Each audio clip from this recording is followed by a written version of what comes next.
রাস্তায় রাস্তায় মিছিল দিয়ে ছেলে আমার হয়ে গেল কাবু, আর 1000 কোটি টাকার জন্য মুসলিমদের মান সম্মান গাদার গাড়ে ঢুকিয়ে দিল তোমাদের প্রিয় হুমায়ুন বাবু। আমরা যাকেই ভোট দেই না কেন সবাই দিবে আমাদেরকে বাস, আর আমি অনেক গরিব মানুষ তাই ট্রাক্টর পাইনি, গাধা দিয়ে করতেছি চাষ। যতই তুমি পড়াশোনা করো কোনোদিন চাকরি পাবে না সরকারি, আর পায়খানা করে জল নেয় না, সে আবার ঘেটে দিচ্ছে অন্য লোকের তরকারি। নেতা মন্ত্রীরা সব বড় বড় বিল্ডিং এ থাকে, আর জনগণের ভাঙা হলো বাড়ি। আর সাধারণ মানুষ তোমরা না খেতে পেয়ে মারা যাও, তাতে আমার দুঃখ নাই, কিন্তু ভোটের আগে এসে কেটে দেবো তোমার গালের দাড়ি। 1,500 টাকা বেকার ভাতা পেয়ে আমরা হব না কোনোদিন টাটা বিল্লা। আর রাজুদের তো একটাই স্বপ্ন, সে সারা জীবন পরোটা বেচবে। আলহামদুলিল্লাহ। ভোটের আগে অনেক প্রতিশ্রুতি, আর ভোট বেড়ালেই জনগণকে বলে হট না, আর সার্কাসের জোকার এসে বেটে দিচ্ছে মানুষের বাড়িতে বাটনা। ভোটের আগে সব নেতারা পাপ ধোয়ার জন্য মন্দিরে যাও, আর তোমাদের পাপ এইভাবে ক্ষয় হবে না, তার আগে তোমরা রাজনীতি থেকে অবসর নাও। আমি কোনো অন্যায় করেছি রাম মন্দিরে গিয়ে? না দাদা, তুমি যদি নিজেকে হিন্দু মনে করে থাকো তাহলে তুমি কোনো অন্যায় করনি, আর যদি তুমি নিজেকে টিএমসি নেতা বলে মনে করে থাকো তাহলে তুমি ভীষণ অন্যায় করেছো। আজকে যেটা সাধারণ, যেটা নর্মাল, সেটাই কোথাও যেন মনে হচ্ছে অসাধারণ অ্যাবনর্মাল কাজ করে নিয়েছে। একদম ঠিক বলেছো, সাধারণ জিনিসটাকে কিছু কিছু উদ্গান্ডু অসাধারণ করে দিয়েছে, তার মধ্যে এই রাজু একটা হলো গান্ডু।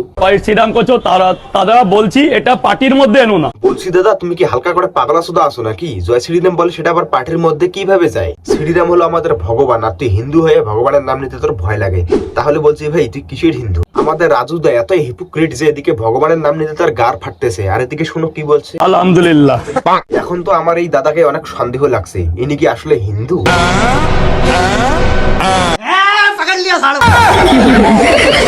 বলো, যে গ্যাসের অবস্থা অপার এখন আর দেওয়ার দিলে আর পুঁজি থাকবে না।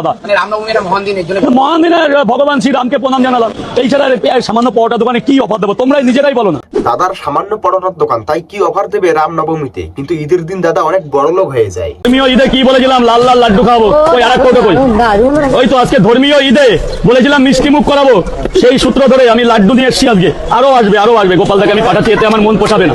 মিনিমাম 200 লাড্ডু আনতে হবে, মানে 10 প্যাকেট। দেখেছেন দাদা ঈদের দিনে 10 প্যাকেট লাড্ডু এনেছে, তাও মান পোষাচ্ছে না, আরো আনতে হবে। মানে এই বাইনচুতকার কি বলবো, জয় শ্রীরাম বললে সেটা পার্টির মধ্যে পড়ে, রাম নবমীতে ওর ছোট্ট দোকান কিছু অফার দিতে পারে না, আর এদিকে আলহামদুলিল্লাহ বলছে পবিত্র ঈদের মাসে 10 প্যাকেট লাড্ডু নিয়ে এসেছে, তাও নাকি ওর মন ভরছে না।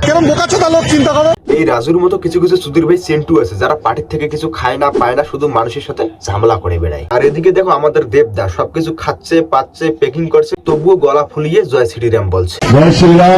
বলছি রাজুদা, এরকম পোতপাখামি না করে কোনো এক দলকে সাপোর্ট করে এরকম করে সবার মনে বিবাদ এনো না। তোমাকে যেমন সবাই ভালোবাসে সেই ভালোবাসার মর্যাদাটা রাখো। তোমার থেকে বড় বড় হনুরা লাইনে এসেছে, আর তুমি কোথাকার চিন্টু যে জয় শ্রীরাম বলে সেটা পার্টির মধ্যে পড়ে।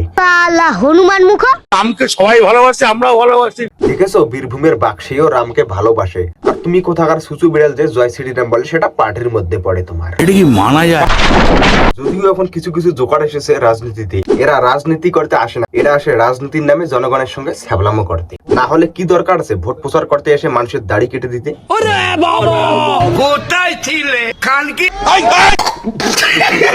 আর কেউ কেউ তো আবার বড় রাঁধুনি হয়ে যায়, ভোট প্রচারে এসে মানুষের বাড়ি রান্না করে দিচ্ছে। এই সব কিছুকে ছ্যাবলামো ছাড়া আর কি বলে? সব থেকে বড় হাস্যকর ঘটনা হলো কেউ তো আবার লাঙ্গল দিয়ে চাষ করে দিচ্ছে। আর বিরোধী পার্টি আর কোথায় কম যায়, সে আবার ওই বলদের জন্য খাবার কেটে দিচ্ছে। ये भैंचो सारे मिलके हमको पागल बना रहे मादर चौथ के बच्चे। ফুটবলার মানে কি? আরে দাদা, আমি যতদূর জানি কিছু কিছু ফুটবলার মানে হলো বাবা মায়ের কুলাঙ্গার সন্তান, বাড়িতে ঠিক মতো খেতে না পাওয়া, পাড়া প্রতিবেশীর কাছে উঠতে বসতে খিস্তি খাওয়া, অন্যের দোকানে দুমুঠো ফ্রিতে খাওয়ার জন্য তার মিথ্যা প্রশংসা করা, এগুলোকেই তো ফুটবলার বলে। अरे बाप रे, ये तो धोती खोल रहा है। তো আজকের ভিডিও এই পর্যন্ত। আর ভিডিওটা কেমন লাগলো অবশ্যই কমেন্ট করে জানাবেন, আর যদি ভিডিওটা ভালো লাগে তাহলে চ্যানেলটা সাবস্ক্রাইব করতে পাশে বেল আইকনটা অল করে দেবেন। আর ততক্ষণে ভালো থাকবেন, সুস্থ থাকবেন, দেখা হচ্ছে অন্য একটা ভিডিওতে। বাই।